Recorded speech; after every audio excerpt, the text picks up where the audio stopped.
On today's show, I have a special guest to talk about the new Luc Besson movie, Valerian. Let's start the show.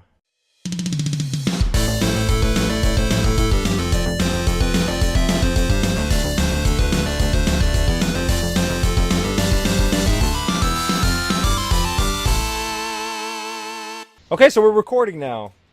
Hello. Welcome, everybody. This is David. I don't know if I go by Texas Burger now or DLJ or... Is that really... When did you start doing this Texas Burger thing? Well, I always go by DLJ in the idol circles. Oh, is that it? Yeah, everybody know. David Lau Jr.? Yeah, but I mean, people just started calling me DLJ for some reason. I don't know why. I kind of like that. It fits. Yeah, so they're just like, oh, well, usually they say it in a very, not derogatory, but like, they're like, oh, look at DLJ. He's going to go meet a bunch of girls again, or he's... Because the thing about idols is you're supposed to just stay into, like, you're supposed to pick one girl to support, and I'm always, like, jumping around meeting a bunch of girls. And they're like, oh, that DLJ, look at him being a, dirty PD. Are you like a black sheep going from woman to woman in Japan? Yeah, but I mean, it's not like that. Like, if you go to Japan, everybody's kind of like that. Everybody's going around seeing multiple girls. All different. Yeah, because, it's completely different when you're a foreign fan and you don't get to go out that often. And when you're there and you go, like, literally every day, 3, 4, 5 times a week, and you get to see all these different groups, you're bound to branch out and, like, see other groups. Yeah, I mean, what's wrong with liking more than one band and enjoying their members separately? Well, that's the stigma. There's a stigma that's like, oh, it's like your girlfriend, which is a stupid ass. That's some weeaboo bullshit. Yeah. but it's like those guys that have waifus. It's the anime character. Yeah, see, I think people outside take it a little bit too seriously. Yeah. But yeah, so... By the way, we have a special guest on the show today. It's Travis. Travis the Miles Granger is what I'm going with. Yeah. No relation to Tails Miles per hour. No. We broke off contact a long time ago. Yeah, which, by the way, thank you for... We finally started talking again, huh? After years of you not talking to me? We talk like once or twice a year, typically. But typically. Yeah. and you know what brought us back together, right? What is that? It's a Nintendo Switch and Splatoon. It's just too good. It's like Gears of War all over again. Gears of War. That is really funny. Which we've probably told the story a million times, but yeah, I know it's on a podcast somewhere. About how we met and played Gears of War for when you were 16 years old or something. Yeah, 15 or 16. We all agreed. Wait, let me ask you a question. How much younger are you than me? You are almost 30? I guess I'm almost 30. I'm 26 right now. So I'm 26. That's why I told my brother. My brother was like, "How old is Travis, anyways?" Because my brother's in town. My brother's in town and stuff, right? Oh, he's in town. Yeah, he came back last. He came back like the 19th, so he's been here for maybe like 2 weeks. Is he gonna be around for a while, or? Yeah, he should be here until maybe August, September. Oh, cool. Yeah, if we end up meeting up, we should definitely do a video or something together with him. What? No, because it's funny because my brother still like tells me the times when y'all went out when we were in Austin. He's like, that one time I took Travis to the strip club. And he's like, oh, I'm in love with that girl. I'm like, what? And I think you ended up like skipping a show because of it. Like I became pretty intoxicated, which was kind of a running theme whenever I hung out with your brother. He would always try to sneak me into bars, like in Maine. In Maine too? Yeah. Yeah. Well, there was a bunch of pictures of us taking nasty ass shots together. Wait. My brother was in Maine. Yeah, he was. But he went to do his own thing? I think he was just hanging out with us, and at one of the nights, him and I and a few other members and Brenda, I think we all went drinking downtown Portland. I guess Lenali went with you, right? For sure. Yeah, Lenali. I would assume Lenali did. Yeah, I forgot about Lenali. I like her. I messaged her like 2 weeks ago.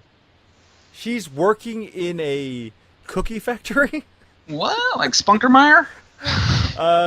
Otis Spunkermeyer. Yeah. No, I think it's it's one of those hoity-toity, like we make really like some mom and pop gluten free. Yeah. I think it's one of no those GMO places. shop. She sent me a picture of her cookie, like the cookie menu. It was like all this weird stuff. It's like you can't afford these cookies. Can't afford these cookies. You don't even want to eat these cookies. They're so expensive. Yeah, but yeah.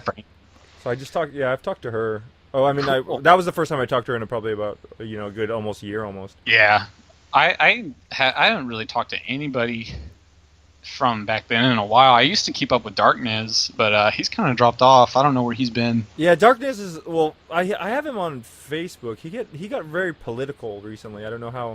That happens. I don't know how political he actually is, but every time Well, it it's pops all up on amplified on Facebook. Facebook. Yeah, every time it's on Facebook, it's like so and so. Oh, I can't even get into it. Well, that's the climate we're in nowadays. Which is crazy, right? Yeah, I mean, how is it in Austin? Like out Huh? in where you're at, is it a big deal? well, I mean, I don't live in Austin. I live in this town called Kyle, and That's what I'm saying. even here, I'll go down the town square, and there's like this old man with a sign saying Trump needs to go to jail. Like there's shit everywhere. People are complaining, Yeah. and you see it all the time. See, like I'm in Sugarland, so I'm not in Houston, and like Sugarland started doing the whole Austin thing where you can't, like if you're on your cell phone when you're driving, they'll give you a ticket. They'll like actually give you. You know, that's such bullshit because they don't make it illegal for the cops to do it. So the cops are allowed to drive on their and talk on their phones or be on their laptops and continue driving. But if it's a bullshit law. I hate it. I understand the principle of it. Yes. But the way that it's not blanket spread over everyone, Yeah. it's clearly targeting shitty drivers instead of. And you're a shitty people. driver. I've never had any accident that was my fault. Of course, because they're all not your fault, right? Ask my insurance company. Well, yeah. I mean, So Sugarland's doing that shit too. Yeah, Sugarland's do it, but it's just in Sugarland. So once I'm like 10 minutes, like I literally from my house 10 minutes, I'm out of Sugarland. So then I'm in Houston. It doesn't matter.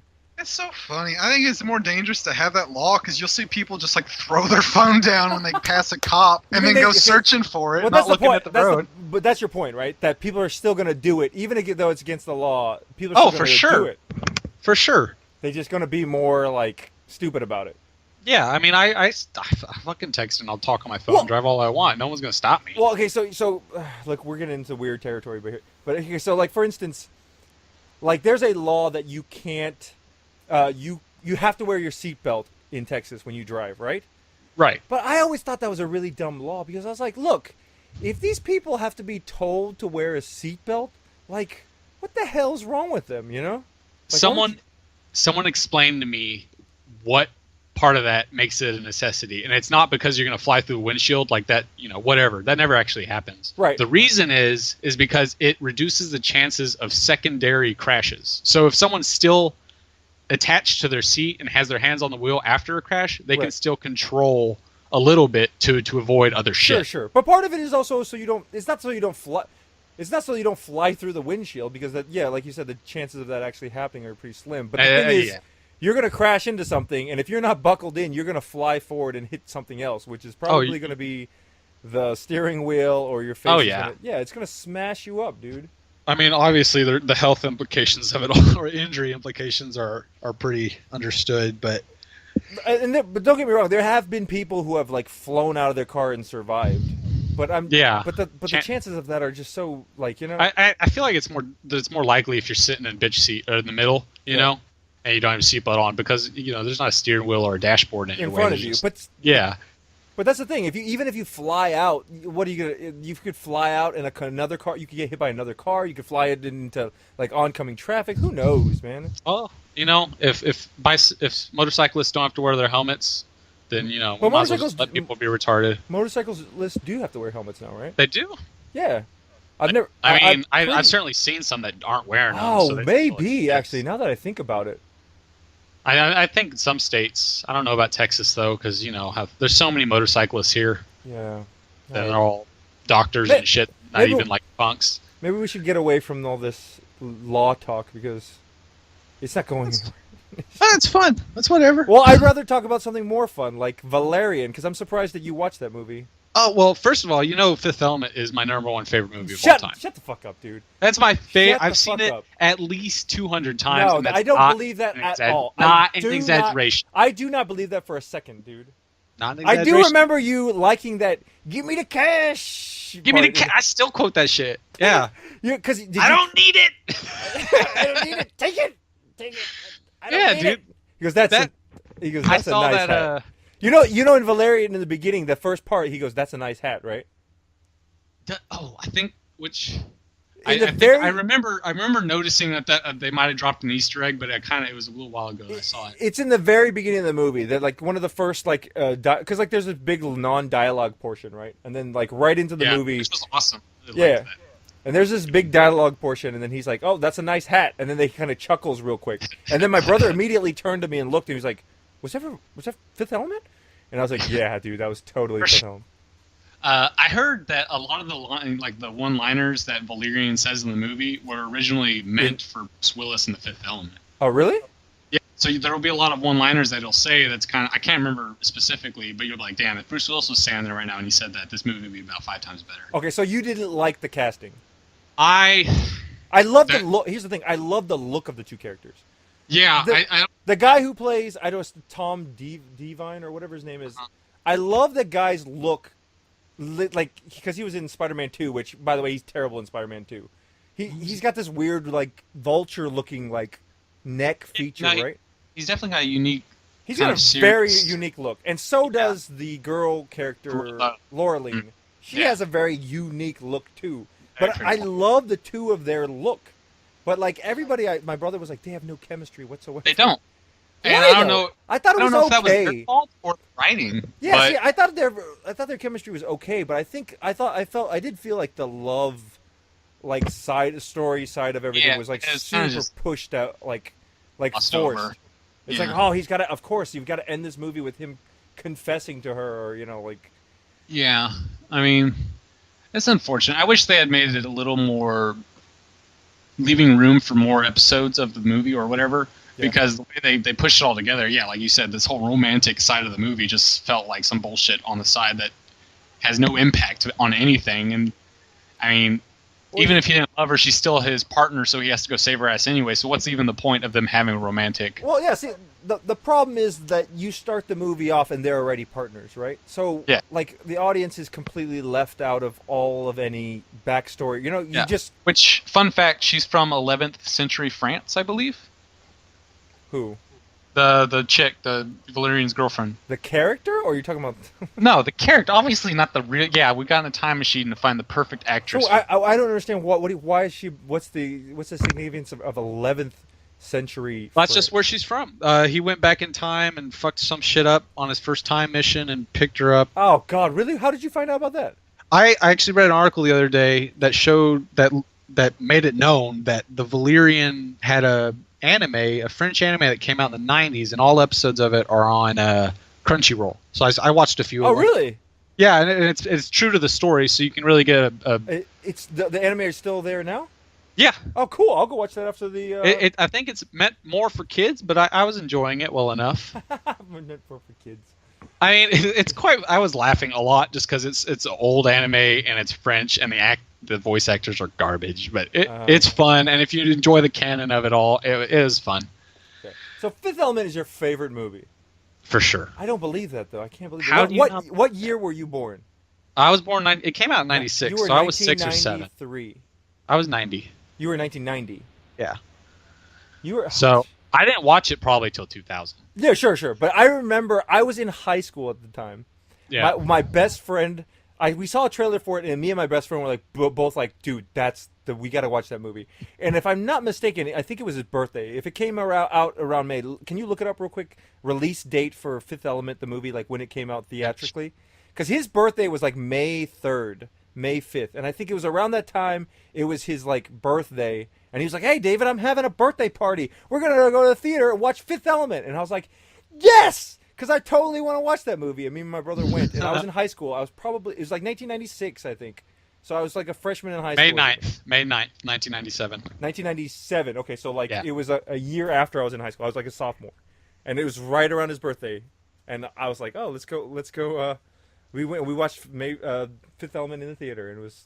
I watched it. I actually theaters for the first time a few months ago when they put it back in there. Oh, really? Yeah, they did it to advertise Valerian. So I just watched it. I actually just watched it. I watched Fifth Element like 2 days ago. They used to have it on Netflix, and I would watch it like going to bed, but they took it off for whatever reason like 2 years ago. So here's the question. Okay, all the reviews I've seen have been like, "Oh, if you really want to watch a movie, just watch Fifth Element. Don't go watch Valerian." And I hate that argument because Well, of course, if you've seen Fifth Element, it's gonna be great, and it sets certain things up, and you're never gonna want to like. The next movie, you're gonna have these expectations. You're gonna want certain things out of it, and if it doesn't deliver, then you're gonna be like, "This movie's shit. Go watch Fifth Element." You know? I feel like that kind of sentiment is more because people kind of understand that the Valerian is not the best movie ever made. So if you really want to appreciate it, you should probably watch Fifth Element first. You should watch it because I have my ex-girlfriend has never seen Fifth Element, and I told her to go watch Valerian. She hasn't seen Valerian. She says she's completely not interested. But I was like, please, go watch Valerian and just tell me your impressions. And There's Rihanna in it. Don't you like Rihanna?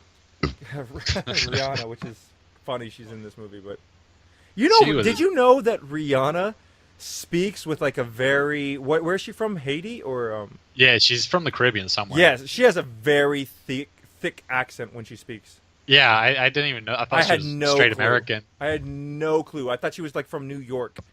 But like she has a huge like thick accent when she speaks normally. And a thick booty. But okay, so that's another. Oh well, we shouldn't talk about spoilers or what happens in the movie and stuff like What that. what spoiler? No one like dies. Like there's no spoilers. What are you talking about? The main characters. Okay, but well, spoiler alert, I guess if anybody's listening. Rihanna dies. Rihanna dies like right after she gets freed. She's like, I'm going to free you. You're not going to be a slave anymore. Here I'm going to help y'all. Y'all are going to take me to freedom. Dead. Yes, and then she dies. She doesn't even have a dramatic death. She's like, I must have got stabbed in the battle back then, and just and dies. It felt really rushed. Yes. And it made me really not appreciate the character that much more. No, it sucked. Yeah, and then like Ethan Hawke, my brother freaked out when Ethan Hawke showed up on screen, and like he was like, Ethan Hawke, I love that guy. And then I almost said that 5 word minutes. right there. I almost said that word. Because it happens. No, I mean because it's funny, right? Yeah. Like, you don't. It's just a word, right? It's not. Well, it's the intent behind when you say it. That's what like makes the word bad. But out of context, no one can tell what your intent is. So it's just fucking. Okay, why bother? But anyways, so like, and then Ethan Hawke, like he plays like the smallest role and like barely says anything and just kind of like he's this arbitrary side character that gets written off in like 5 seconds, and Yeah, I really felt like they could have fleshed out that whole interaction a lot more. But here's the problem. So here's why I don't think Valerian's not that bad, because all this stuff I feel is like fixable, right? It's not stuff that like, oh my gosh, it's terrible, and they like, it's not fixable because the movie's out. I mean, but I'm saying like, like if you had some more time and you did this and you did that, you're like, oh okay, I could see the movie being really great. Because like for another thing that I couldn't stand, right? Like Valerian flies his spaceship into the red zone, and he crash lands, and then like Laureline's like, oh god, what happened to him? Let me go find out. And then like she goes fishing to find some stupid jellyfish, does all this shit, right?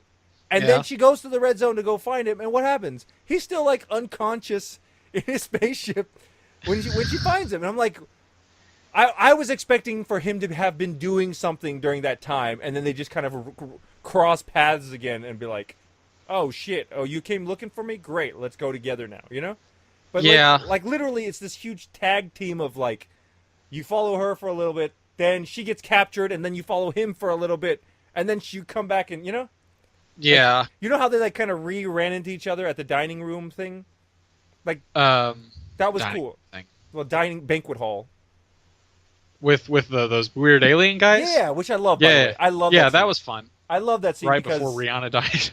Yeah, but I love that scene because she's in a white dress. You have this stupid, ridiculous white hat. This is what I love about Valerian, and this is what I told my brother when we left the theater. Just all the details. Oh shit! Hold on one second. We're recording, but I gotta cut this off. What? Anyways, what was it? Oh, so the thing I love about Valerian, I just like Fifth Element. Why I love it so much is if you go watch back at it now, I think most of it holds up pretty okay, like the CG and special effects and stuff, right? Yeah, they're not bad. They're respectable for that time. Right, but it's for me. I don't know if this is me with looking back with the way I looked at it back then, Mm-hmm. But it doesn't look like there's some movies that I watch. Like I go watch Spider-Man 2, and it's not terrible, but when you see Spider-Man 2 and you see these two CG like Dr. Octavius and Spider-Man punching each other on the train and stuff, it looks kind of like, ooh, you're like, it doesn't look that good, And a lot of those 90s movies Really early, tried. early 2000 movies are pretty bad. Like The Matrix Yeah. Reloaded, if you go look at the CG, it looks pretty fake. If you like watch something like Daredevil, oh my god, it's terrible. You know, Oh, like well, that movie was terrible to begin with. yeah, but I remember when I watched Daredevil at the time, I was like, that movie's great. Oh my god, this is awesome. But like, I go watch Fifth Element, and it's like a lot of the special effects and stuff is not stuff that it's like they're not special affecting people. You know what I mean? They're special Right. affecting like backgrounds and stuff. No, yeah, I mean, even like the biggest character that is an alien, the woman that sings the opera singer, that's all clothing. That's Yeah. all. There's nothing CGI about her. And Right, which is cool. But one of the things I love so much about Fifth Element is like the colorfulness. Like it's just such a colorful movie, not just in like actual like literal colors, but it's also in like characters and like I went back and started watching a bunch of like, well, everyone really feels fleshed out.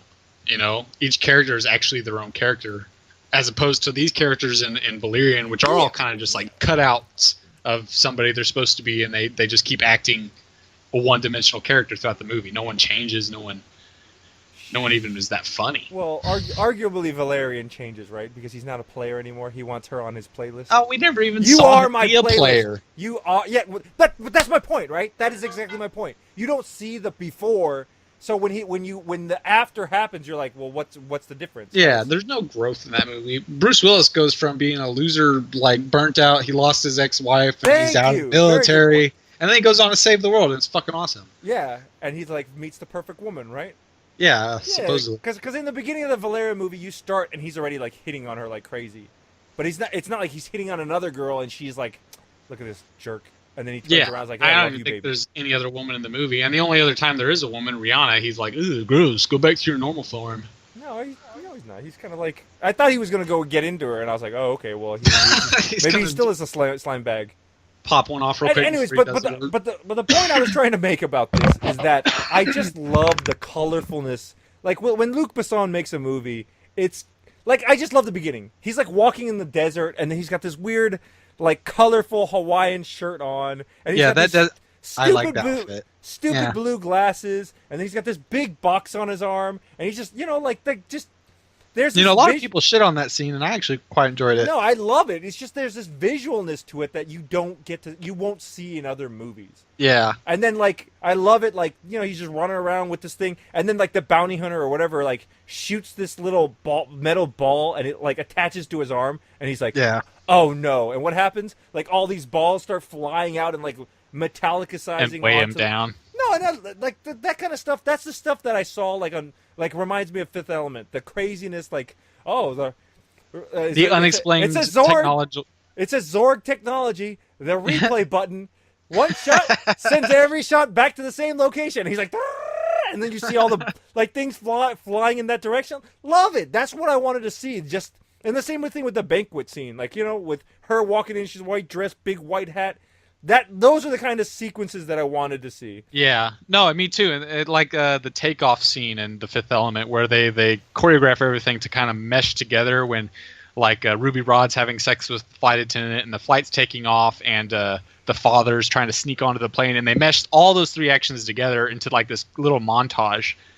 And I was kind of disappointed with Valerian because they didn't have anything like that. Like that, I heard Luc Besson is pretty good at making these type of really complicated multiple scenes into one sort of mishmash pattern and making it, enjoyable and comedic and everything. We didn't really get that from Valerian, which I was disappointed with. Yeah. And another problem I had with the movie is like it was so obvious where they were gonna go. Like they were like sprinkling things in the beginning. Like remember with those evil Geth robots that they had in it? It's like, oh look, and he like the bad guy, like you can know he's gonna be the bad guy at the end of the movie, right? And he goes up to the Geth and like kind of whispers to him like, hey, by the way, if everything goes down, follow the plan. And you're like, you know what I mean? And Okay, then, like, so he's a bad guy. yeah, and then he's a bad guy, and then like obvious later down the line, he's like, get him, put the bad guy on the phone, and you're like, no, don't put him on the phone because, and then they put him on the phone. He's like, initiate extermination, and then all the Geth go bad, right? And then everyone's like, oh my god, why did the Geth turn on us? And it's so Like, it was so obvious because they had like they had obviously like sprinkled it at the very beginning and just like hit you right in the face with it, and you were just basically waiting around for the rest of the movie for it to like I really feel like they could have stretched this movie into 2 or 3 movies Sure. and But they- really fleshed it out. I know he spent a lot of money to get this one out, but they spent a buttload of money, dude. well, it's the most expensive indie movie ever made. Yeah. And I just don't understand. I'm hoping it does well in the foreign markets, because supposedly if it does well in the foreign markets, it might make it up, and it might be able to like, because there's stuff I think they were talking about wanting to do sequels, right? I would hope so. I don't know, but they have the material to do it for sure. I mean, there's endless possibilities with that, with those characters and story. It's sad because it's probably not going to, because No, of course not. And the thing is, he actually only is like 10% of his company Europa is invested in it, and they bought a bunch of they sold off the rights to everybody in foreign markets to where most of it's already paid for. Right. That's the smart thing. You know what's crazy about movies now, and like, I don't want to come off as saying this is a bad thing, but it is definitely a thing. You know how much, like, you see all these movies now, right, that come out? Mm-hmm. You know how all these movies have kind of a Chinese theme to them all? Yeah, where like at some point in the history of the world, the Chinese language became prominent. Or something, yes, exactly. Like Firefly or other shit. Well, not Firefly, but specifically, but I mean, like, okay, so for instance, like you talked to me about Independence Day 2 the other day, right? And like, God, yeah. like all of a sudden there's like the Chinese pilots, and they fly up and they're helping to come save the world, right? And they're drinking like Chinese milk in the cafeteria, right? Like, you know why all that is, right? Why? It's because China is a huge market, like billion people. Oh, right? well, sure, yeah. But the thing about it is, China only allows like X number of films a year to come in from foreign markets. They want to protect their Their own national right. So they only allow movie-producing like companies. I think it's like 10 films. They only allow like 10 films into the So country. it's basically, if you include more Chinese shit in it, you can cater to them and get exactly your movie over because there. these film companies want their movies to make money, and they want their movies, if they get their movie into China, everyone's going to see it because it's only 10 movies a year.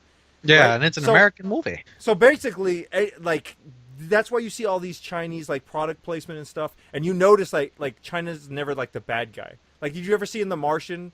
You saw the movie Martian with Yeah. Matt Damon. They're like, oh gosh, we gotta go save Matt Damon. How are we gonna do it? I don't know. Let's ask the Chinese for help. They've agreed to send their rocket into space, give us a boost, a lunar boost, and send us with the fuel the other way so we can go. You know, why do you think Who it's knew the the Chinese were so helpful? They're so helpful. They're such a good race of people. That's why the Chinese people are always like portrayed as in a certain way in these movies, because they want to get the damn movie in.